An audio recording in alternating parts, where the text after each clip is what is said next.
Oh no. Missing. Greg? Missing. I thought this was a duet. Missing. Oh, so you're just gonna sing all the parts? Those are not the right sounds. Can you hear me?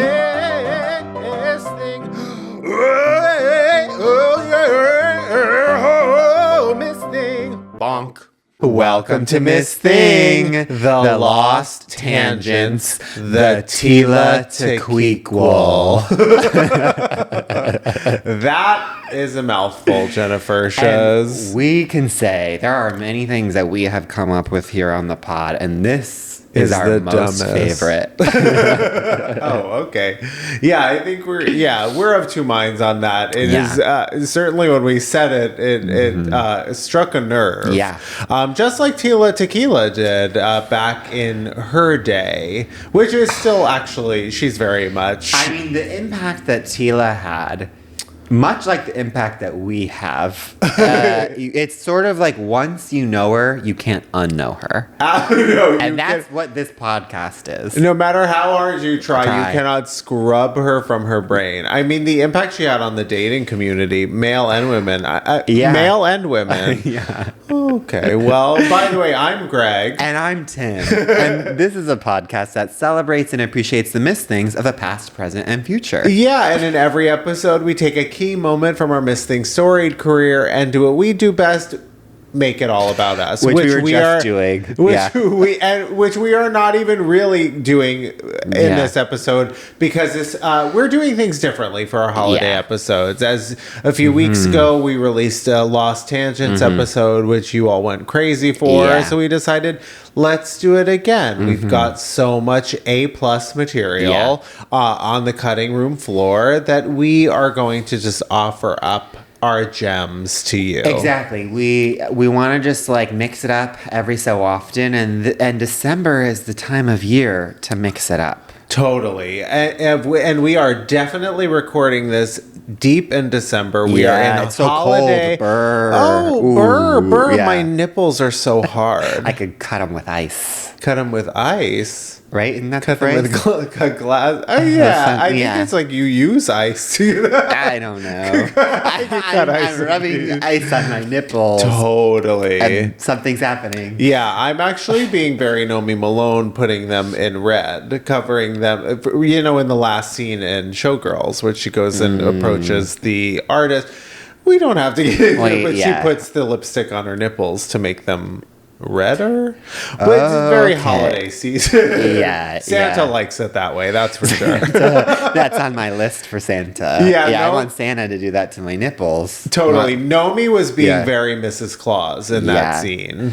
This, jolly time of year has got me so contemplative, Of course. And it makes me think of just so many things. One of which is holiday music. Totally, and of course. I know right now that there is a song that you can't get out of your head, Greg. Yeah. What is your current favorite new December holiday song? Sure. Well, as you know, of course, this episode is being filmed in December. And of course, there's been so much new pop Christmas music from some of our favorite girls because they're trying to get that Christmas coin.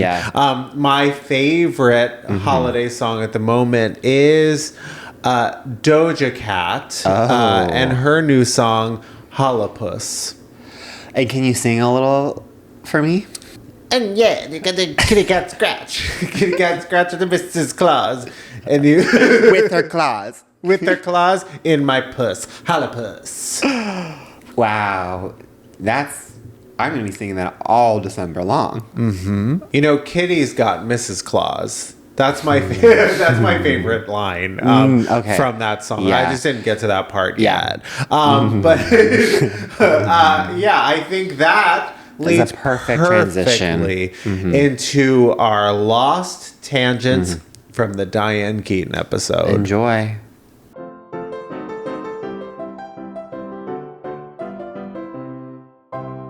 I thought you were gonna bring up the 1/8 orgasm. famous.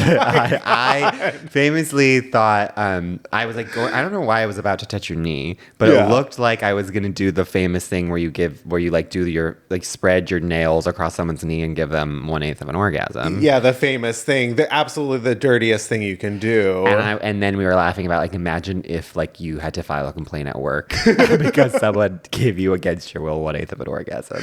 Yeah, what would our HR look like?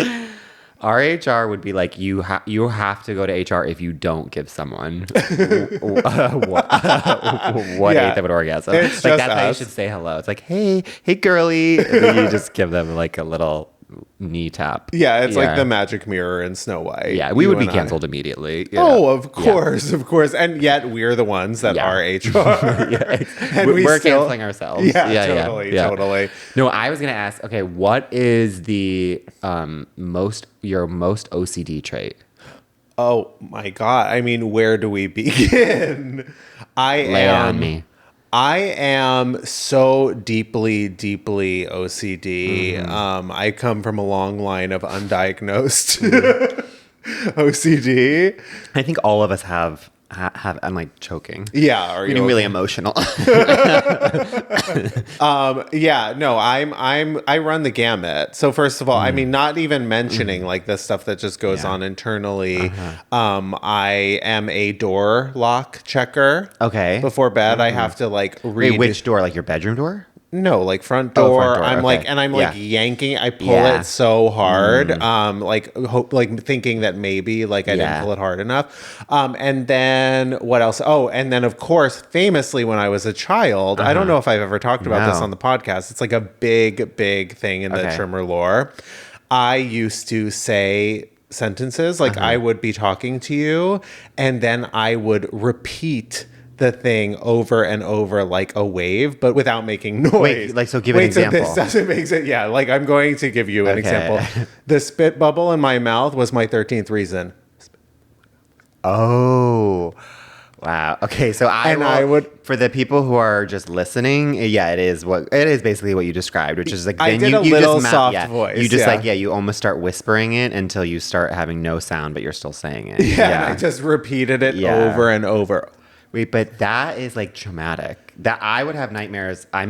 Does Anne have nightmares from that? No, I was thankfully the weirdest one. I got all the bad qualities. I would have nightmares because of you doing that to me. Oh, like, sure. Meaning that like if it was late at night and you started whispering and then nothing came out, like that's actually the premise of every horror movie. Sure. Oh, and that's fine. My family's fine because none of them had nightmares about it. They're actually missing. Because I was the one with night terrors.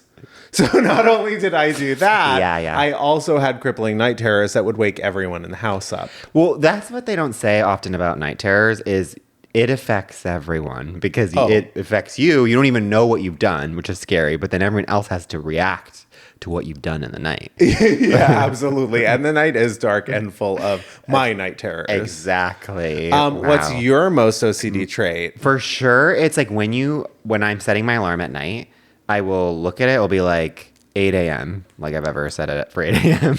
8 a.m. Like 8 p.m. maybe. I set it for 8 p.m. Yeah, and you're not even in bed by 8 a.m. and then I like close out of the alarm or the app, and then I will immediately pick it up, check, make sure that it says. I like have to check it like 3 times. Right. Because I'm so afraid like I did the wrong. Like it's supposed to be AM, but I did do PM. I like manically always check multiple times. Well, I can't just do it once. Well, that makes sense because you are so nocturnal to begin with. I am so nocturnal. I will like I have to check multiple. And then like it's like to a point where I'm like that is for sure.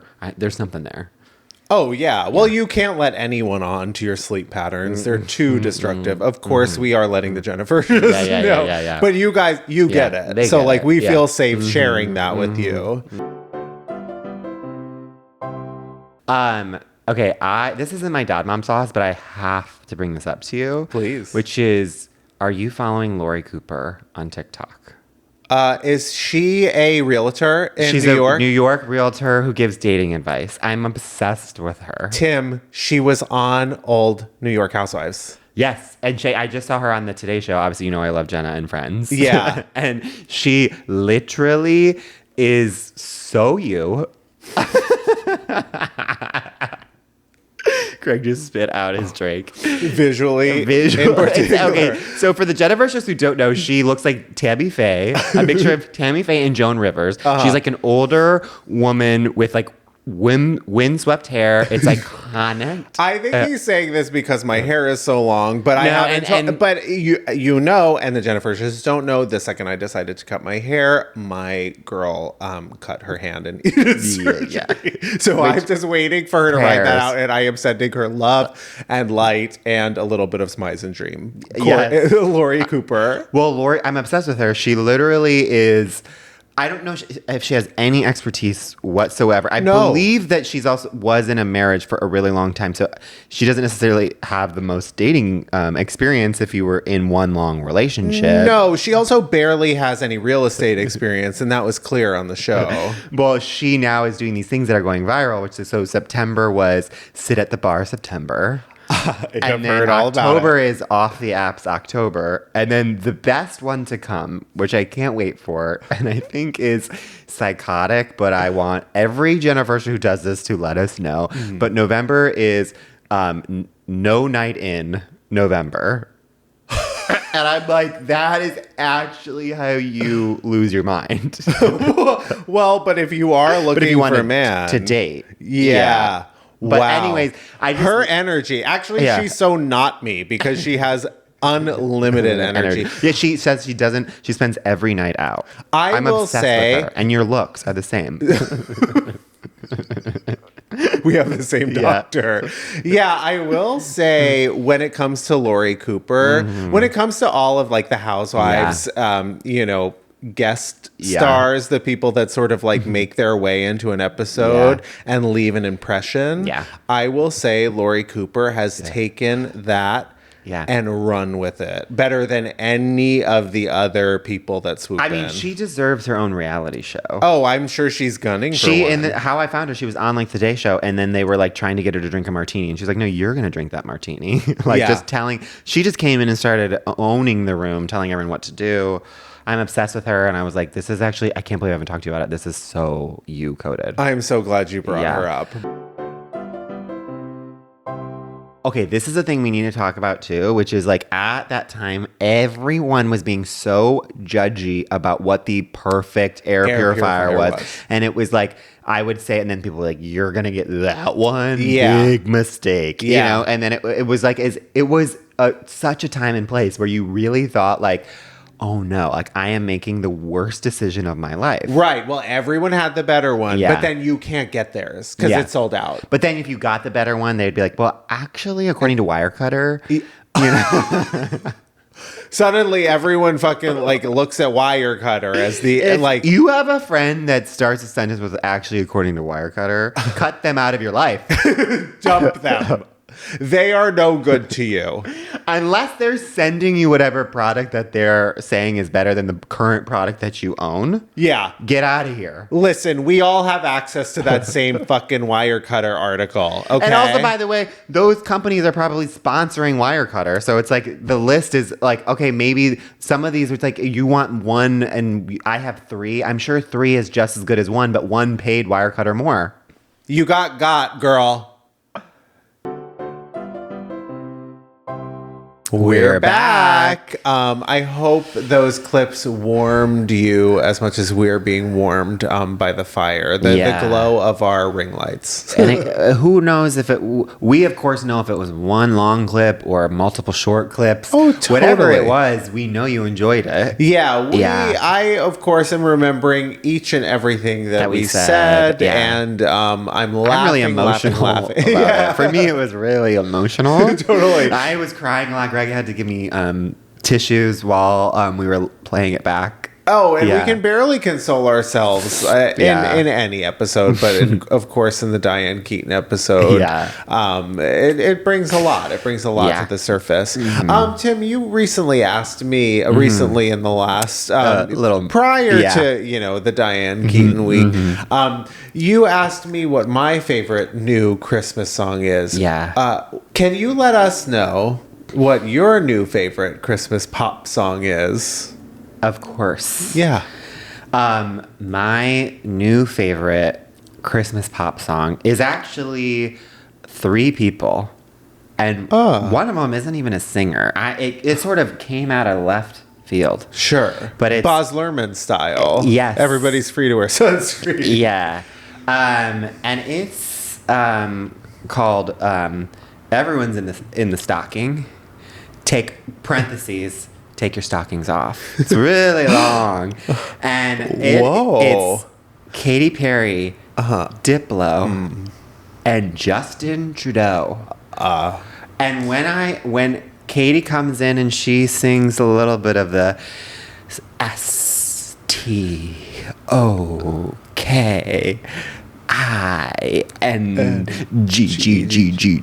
It's a little bit of a reference to the Rugrats song.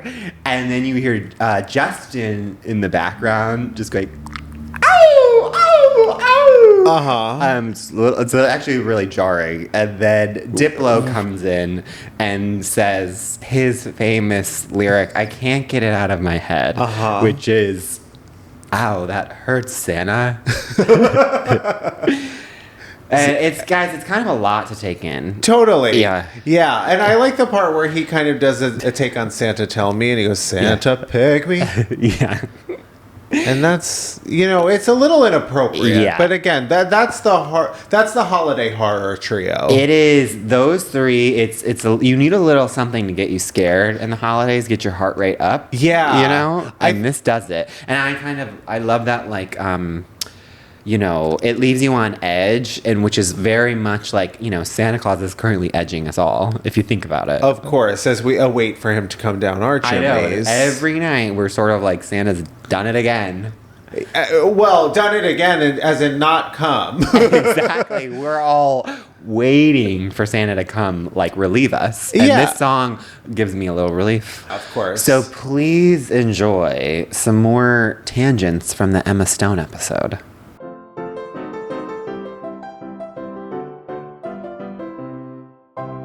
Anyone who eats beans, like, for their health, I'm like, you are so chic. Wait, but actually, I just saw a TikTok that was saying that, like, beans are the best thing that you can eat, like, every day. No, that's, like, the famous thing. Like, beans are, like, the perfect food. Yeah, but I'm like, And I didn't say the perfect fruit, because we don't do that on this podcast. And we're not going to do it today. But I should be eating more beans, but I just kind of feel like... I feel like you do eat a lot of Taco Bell, but there's no real bean involved. This is a thing, and this is a tangent, but I talk about Taco Bell more than I actually eat it.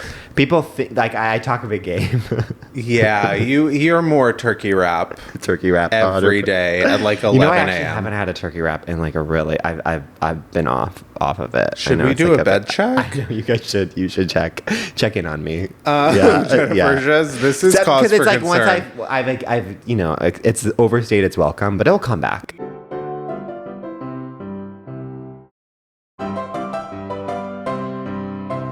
Oh my God. Okay, this is a tangent. Okay.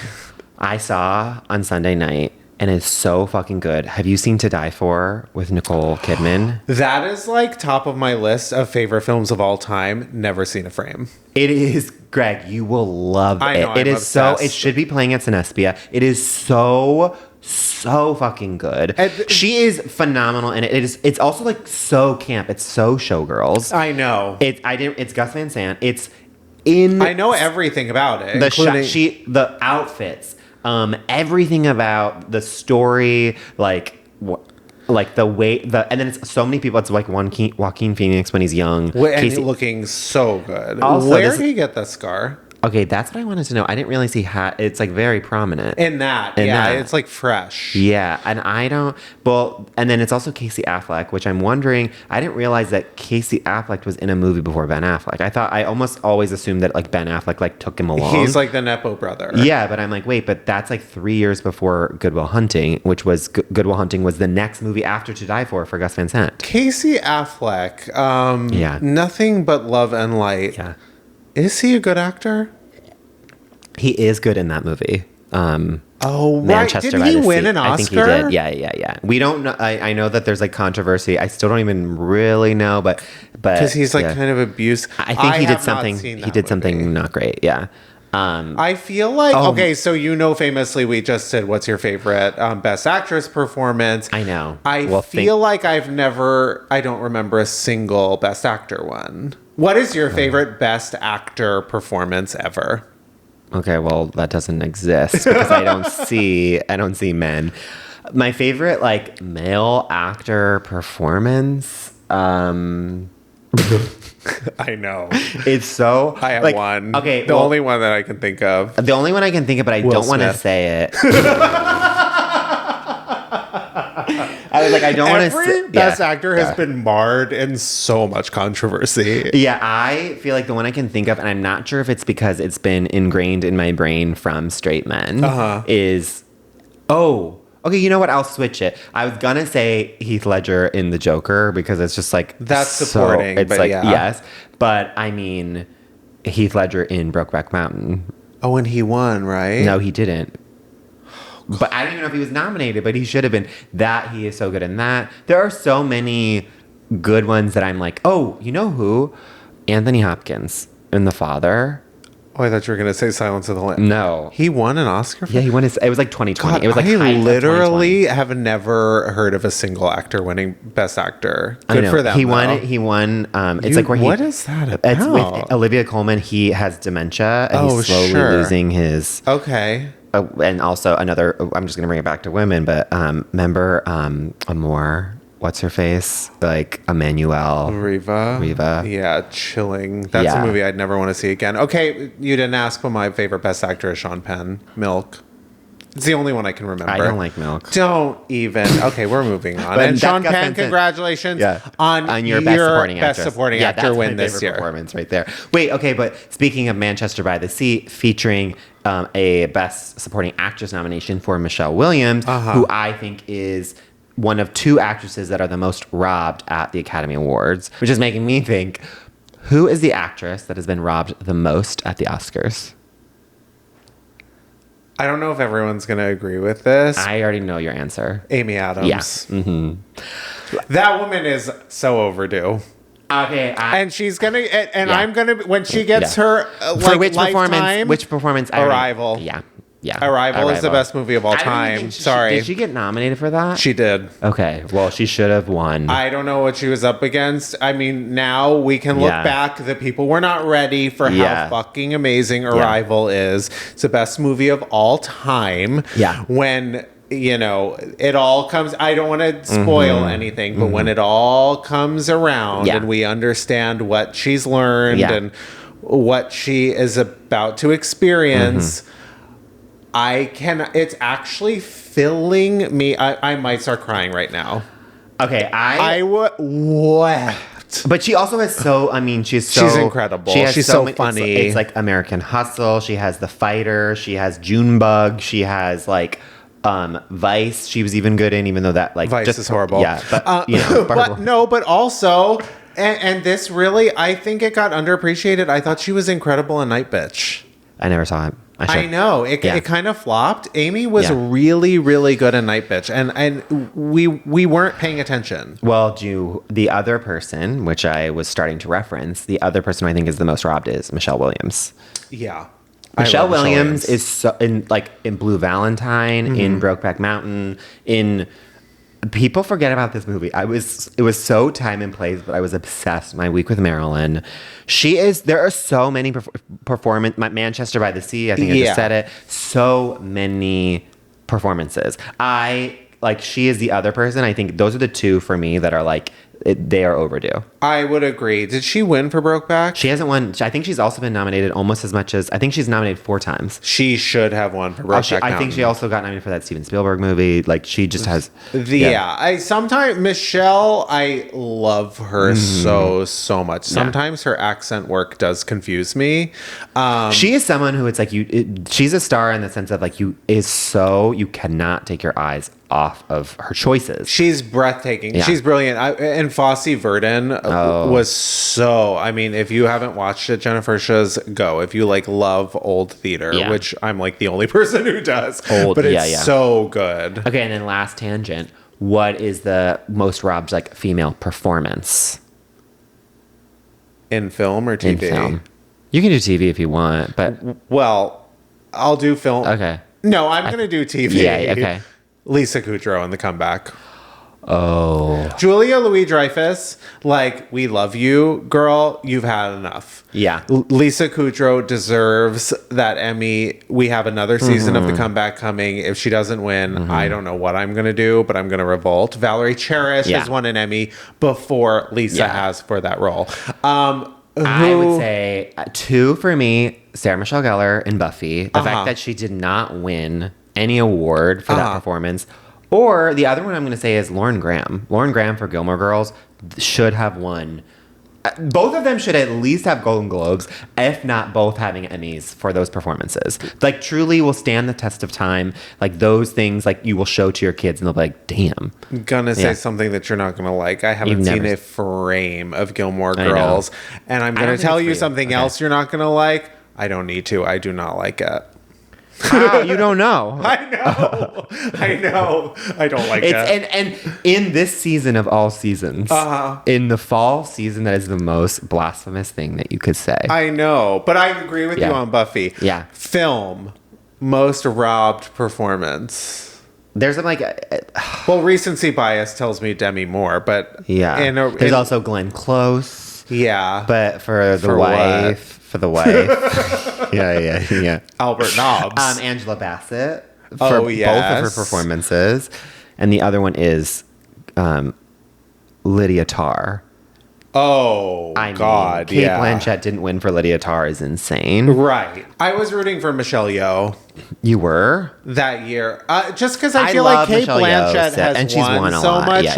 I just was so on. I mean, but this is the thing with it's unfortunately where it's like, yes, Michelle actually did deserve to win that hands down. I just do think that like the performance of Lydia Tarr is it's brilliant. I mean, but I feel like with someone like Kate Blanchett, it's like the Meryl Streep thing. Like I feel like they'll have so many opportunities to win more awards, and like, not to say that Michelle Yeoh won't. I think Michelle Yeoh actually now is on the path to have so many more opportunities to win because she is such a brilliant actress. But I felt like that was the moment that she was finally getting recognized in a meaningful way. And I was so on board for the win. And I love the movie and I think she's excellent in it. And I'm so glad to see what she's doing. Like, since I think she just has so many cool roles, and I always will watch her in anything. Okay, last one, and then we have to get to your dumb sauce. Okay, who do you think is going like in the next 5 years? Like, make a prediction of who will win Best Actress. I have mine, but you go. Well, okay, who? You can't do this year because like we already kind of know. So it's like just a made up performance, a made up actress. Who's coming? Yeah. Who's coming for it? You know who I think, I mean, we've kind of talked about, she comes up quite a bit. I think Margaret Qualley is in the running. That's good. For Honey Don't. No, I just... Emma Mackey. Yeah, Emma Mackey, of course. I would love to see someone come from this side, like Keke Palmer. I think she's got it in her. This is like it's Keke Palmer would sweep. I mean the charm during the press.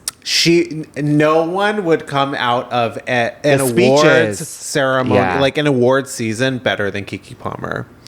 Although I would be so afraid. That. Yeah, I would be so afraid that like they would just try, because like just the non-stop onslaught and like it would get tiresome, but I just don't think it's possible. She doesn't get tired, and when she gets tired, she is a professional, and she has a million jobs. She knows she is a machine, and I mean it in the most complimentary way, where it's like, I agree. Keke Palmer for Best Actress. I'm calling this. I'm manifesting it. I actually think it could happen. I think it's actually going to happen. Yeah. Keke Palmer is going to win Best Actress at the Oscars in the next 5 years, and it's going to seem like a surprise. Yeah. She's going to come out of nowhere. She's going to come on the pod. Then she's going to come on the pod. Definitely. This is her first stop, because we Kiki called it. Exactly. Kiki girl, Kiki, we are rooting for you. And the next morning, like, you know how Kelly Ripa does like the next morning after with the Oscars? Yeah. They come to us. You're coming to us. Yeah. You're skipping Kelly. You're coming to this couch right here. They're also being so you anytime like someone like famous dies and you just like sort of text their name to the group, but not like any rest in peace or anything. So, well, like, I just assume everyone already has found out. You assume everyone's been on Twitter, and found out like the moment it's announced. People know to text me, so I've received as almost as if a loved one has died for me. Sure. So when Diane passed, a lot of people texted me. Yeah. And then I was spreading the word. And you texted a group of no one who had heard anything about that. I know, but you know what? Like, I'm sorry that I'm just so dialed in when it comes to female women of a certain stature passing away. Yeah, you're really on the pulse. I actually think more so, like, when it's like my birthday and you're supposed to be getting a lot of texts. Like, I feel like I get more texts for like when female character actresses die. Yeah. I get more texts those days, and also on the Oscars. The Oscars is my real birthday. Yeah, yeah. You're on the pulse of their flatline. yeah. That's honestly my thing. Is like I want to be going to the funerals, pay my respects. Of course, yeah. Everyone's like, who is that guy? I'm sobbing the loudest. Is that the gay name or straight name guy? I give up and give a speech and go up there. You're like, her name was kind of gay. Yeah. I mean, but I was like, we have to do Goldie Hawn. Goldie Hawn is my person. Oh, but yeah. That is like, she has to live forever. She has to live forever. I'm manifesting that. Hopefully there's a great role in there. I'd love to see her win an Oscar in the next 5 years. Oh my God. Well, she already has. I know, but I'd like to see it again. Yeah. Welcome back. We hope you enjoyed those riveting, unbelievable clips from our Emma Stone episode. I mean, from the breath cut, which we hope left you breathless. Absolutely. And I'm hoping to leave my sister on the podcast over here breathless with what I'm about to say. Go on. Come on and leave me breathless. I have to burp. Oh, it's not coming. Okay. But it will Very come. much like Santa. Santa, come, please. We're waiting. God. Well, while we still get edged by Santa, I want to know, Greg, what of the last 10 years, you can't do an old Christmas song. What is your favorite new Christmas song? Oh, favorite new. Well, first thought is Kelly Clarkson. Yeah, here, Christmas is here. Yeah. And I love that. Is that within the last 10 years, though? Counts. What I mean by that is that it has to be within the last 20. I also really love Mariah Carey's new Santa Baby. Yes. No, not Santa Baby. Oh, Santa. Yes. With her, Ariana Grande, and Jennifer Hudson, where they do that crazy the whistle harmony. I love that. I couldn't agree more. Okay. I go back and forth. And I'm also going to give it, I think that the two new queens of Christmas are Kelly Clarkson and Ariana Grande. And that's why I'm going to give it to their new Santa Can You Hear Me? Their duet that they do. I think I know that. This song is it's definitely, it's like after, because Kelly has like Underneath the Tree and obviously Ariana has her Christmas hit. Yeah. This is their new duet from like 2 years ago. And the thing with Christmas songs is they always take like forever to like get big. Like it has to be like 20 years before like it like gets into the culture. But I'm telling everyone should know this, but their new song, Ariana and Kelly, it is so fucking good. Oh my God. Have you heard, I just heard about this in December, which is, have you heard the term Kelly Clarkson? It's like when she redoes your song. Yeah, but better. But yeah, of that's course. That's like a real term that's like actually, I don't know if it's in the dictionary, but it's in something now where it's like people will literally say, like I just saw this thing that said top 5 Harry Styles moments where he Kelly Clarksoned a song. Harry Styles is Kelly Clarksoning songs. I guess when he was doing his tour, he was covering, but then they were saying like when he sang it better than whoever it was, but they used in the caption when he Kelly Clarksoned it, and I was like, that actually should be a part of culture. Well, not for nothing. I think the new Kelly Clarksoner of 2026 is Benson Boone. Oh. I think he's coming for the Kelly Clarkson crown. Benson Boone works out at my friend's gym. Okay. And says that he saw him just like flexing in the mirror all the time, which feels so Benson Boone coded. Yeah. I feel like Benson Boone, no one loves to look at Benson Boone more than Benson Boone. I don't know. I kind of hate to admit how much I like to look at Benson Boone. Hey, I think we're all not happy about how much we like to look at Benson Boone. Yeah. But that's something we're going to worry about next year. Yes. What we're all going to worry about right now are some lost tangents from the Demi Lovato episode.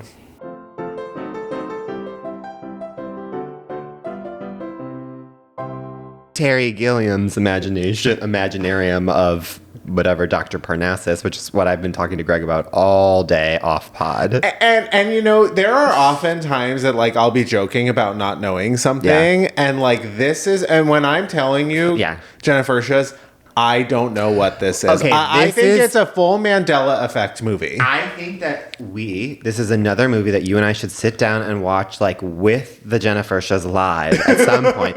Which is, if anyone can find it. If anyone can, is there anyone out there? Please comment in our comments if you have seen Terry Gilliam's imaginarium of Dr. Parnassus. Might be missing some words there. It starred Heath Ledger, Johnny Depp, Andrew Garfield. Introducing Andrew Garfield, it seems. Yeah, so many people. We don't know anyone who started, and I believe it might be the last movie Heath Ledger did. I don't want to hear that. I know. I don't want to see that. Well, I'd be curious to see it because I've never seen it before. It feels like a movie that would actually be like really good at Cinespia. You love to say that. Like basically no one knows. Movie. If you're not in Los Angeles, you don't. It's just an outdoor movie theater with a huge group of people. Yeah, and Tim really wants the Imaginarium. Watch it and kind of talk to your friends. Yeah, yeah, he wants Mr. Megorium's Magic Emporium, Terry Gilliam's to be playing at Cinespia, featuring Emma Mackey is okay, and Margaret Qualley is Honey Don't. That's the all night movie. There's an all-night slumber party movie. Yeah, Cinespia next year. The Miss Thing presents Slumber Party at Cinespia. Yes. All these words. Yeah. Imagine, like, just putting these things into a sentence and delivering it to your ears. Yeah. We broke everyone's brain. Yeah. Can you explain to us that feeling? Because coming out, it does not feel right. But it also feels perfect. It feels exactly what like a quick summary of 2025 is. This is what happens to your brain. This is brain rot in real time. This is what happens to your brain on Miss Thing.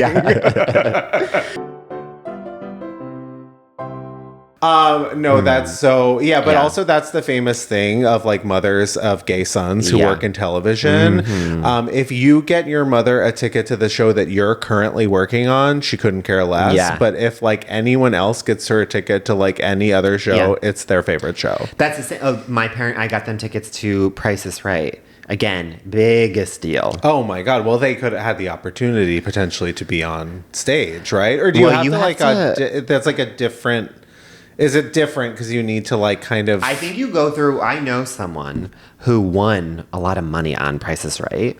And it actually like broke up their friendship because it was like teams. It was like a team, and they won a car, and they had to like split the car. And one person was like, "Well, technically, I'm the reason why we decided to go to Price is Right." And then the other one was like, "Well, I was the personality because you have to get like interviewed, and whoever has more energy is like the people who get picked." And the other person was like, "Well, I was like the infectious personality that got on." So then it got into a fight over like who would get the car, and they no longer speak. My God. Crazy. You know that one time I spent a night on the darkened Price is Right stage. That's the creepiest thing I've ever heard. It is the most chilling. Another great idea for a horror movie. Yeah. So like I know too much. No, because when we were working on the Survivor finale, one of our... so I used to work on Survivor. I used to work in reality TV, and our control room for one of the finales was like the Price is Right control room because Yeah. like the crew was so big, there needed to be 2 separate ones. So in order to get to that control room, you needed to walk through like the darkened Price is Right Chilling. stage, like the ghosts of Middle America, just haunting that stage. I know too much. That is truly though like every, you know, person of a certain age is like fantasy. Oh my God. I wanted to like go through and like touch things, but like when the lights are off, things Spooky. are so Spooky. different. Sounds very The End of the River Wild with Meryl Streep. I've never seen that movie, but I want to. Literally my favorite movie of all time. But I'm gonna add that. That is such the type of mood I'm in right now. Also with Joseph Mazzello. Never heard of that person before. The person who I almost beat out for the role in Jurassic Park. Oh, right. And also thought I would have been perfect for his role in The River Wild. But again, we are not the same age. Right. So it doesn't quite work. He plays Rourke in The River Wild. It's one of my favorite movies. We actually like shouldn't even talk about it because I want. Don't, because I want to watch it. Yeah. The River Wild. There's also a new one with Leighton Meester, which I have not watched. Oh, it's called The River. I think I'm thinking of The River Wild. Out of Africa is what I want to watch, but I also want to watch River Wild. No, River Wild is like such a great thriller. Okay. Like it's Meryl just doing her sort of like most blockbuster type movie. Okay. And it's her, Kevin Bacon, and John C. Reilly. So she's like a John C. Reilly? Yes. Is he young?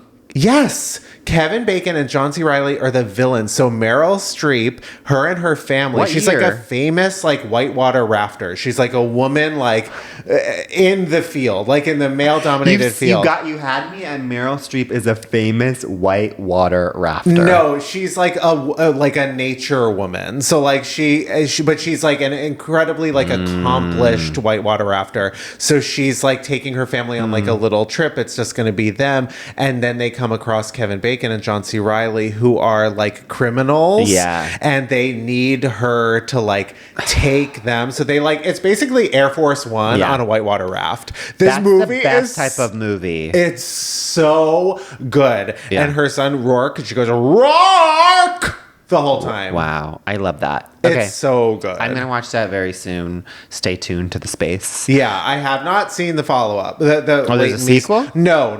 Oh. But they redid it a few years ago, and I've always thought it's like such like a great 90s movie. Like it's a 90s It's so like thriller. Dante's Peak. It's a very of that time, but it's it's quite elevated, and Meryl is so good in it. You and I have both worked with Katherine Heigl. I had a wonderful time. I did too. Yeah. I liked her. Katherine Heigl gets a bad rap. I will say my personal experience with Katherine Heigl was lovely. She treated me so nice, and I always am the first one to defend her, saying she was literally, I was so low on the totem pole, and she treated me with such kindness and respect. And not even just like kindness and respect, like went out of her way to be nice. And I think she gets a bad rap because she is willing to stand up for people who don't have power. Who are being mistreated on the set. Yeah. And no, I completely agree. Katherine Heigl was a delight. She was a really professional and she is super talented. Yeah. So let's call a spade and justice for Katherine Heigl. And remember when she stood up for when Isaiah Washington called TR Knight a faggot, and she stood up and was like, that is not called for, or whatever she said. And it's like, that is something where it's like such a time and place, and she was doing that before so many people were willing to do that. That was like 2006, when it was unacceptable to do that. Let's say what it was. It was unacceptable, especially for a woman on a hit TV show who just won an Emmy to be speaking out like about the conditions that weren't great on that risk set to like her own image, which like was one of the things that people then used against her sticking up for someone, and then it was seen as her being this like difficult woman, when it's actually like a woman who is like not afraid to stand up for what's right when it's not easy. History will look kindly on Katherine Heigl, I think, when all is said and done. Which feels like it's any day now. But I also think she did that. The cool thing about her, while we're making this Katherine Heigl episode, is like, I think she is confident in who she is. And she knows like that she is a good person at the end of the day. And so all that is just chatter. You know what I mean? And so she's just like, I don't need to prove anything. The people in my life, AKA TR Knight, the people who she's sticking up for, knows her character, and she showed her character even if other people don't know. Like, it doesn't matter what other people say. Exactly. And look, Grey's Anatomy is still on the air. Like, still a huge hit. It's still printing money for ABC. So I think everyone's happy as long as we like move on from this. Again, Katherine Heigl, a cool person. Yep.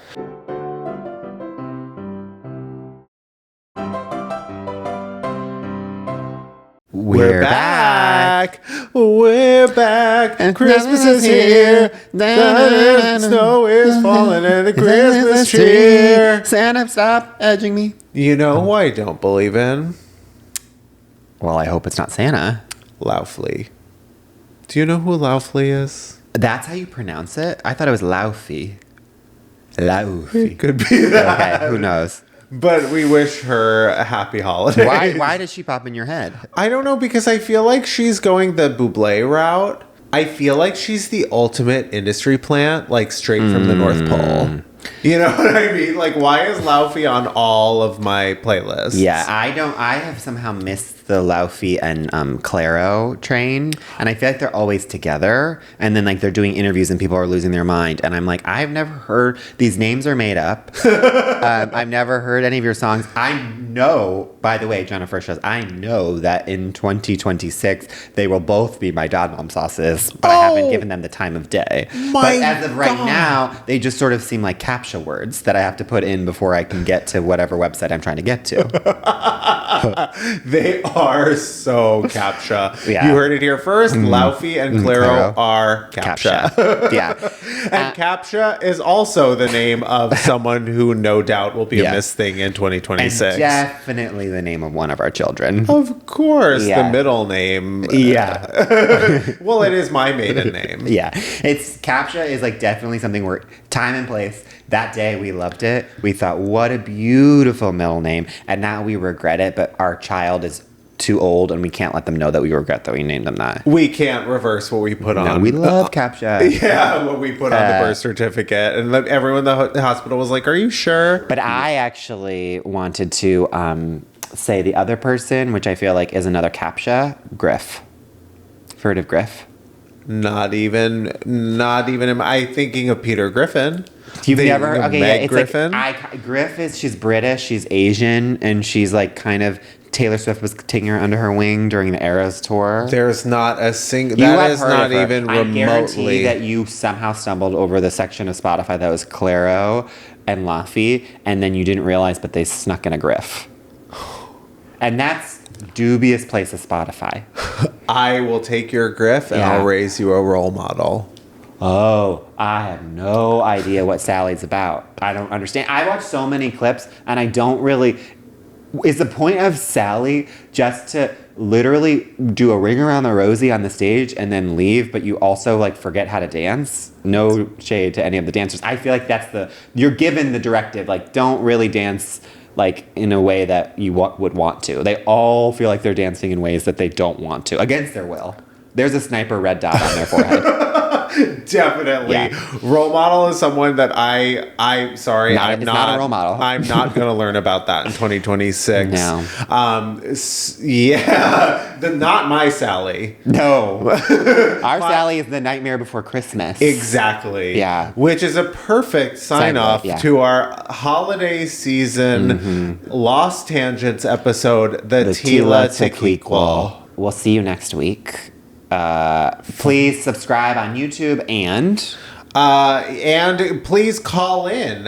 In 2026, we are going to do an amazing episode where we give our solicited advice to you for your Diva Downs. So please call in. That information will be in our episode notes, in the episode bio, episode description. I'm turning for the first into time, you. I know, for the first time I got it. Yeah. Yeah. And Cynthia and Ariana, I know we can't believe all the reviews and the nominations that are flooded your way. Kudos on all of your well-deserved accolades for Wicked for Good. With that, bye. Miss Thing Podcast is created, executive produced, and hosted by Greg Trimmer and Tim Zientek. It's produced and edited by Benji Simons.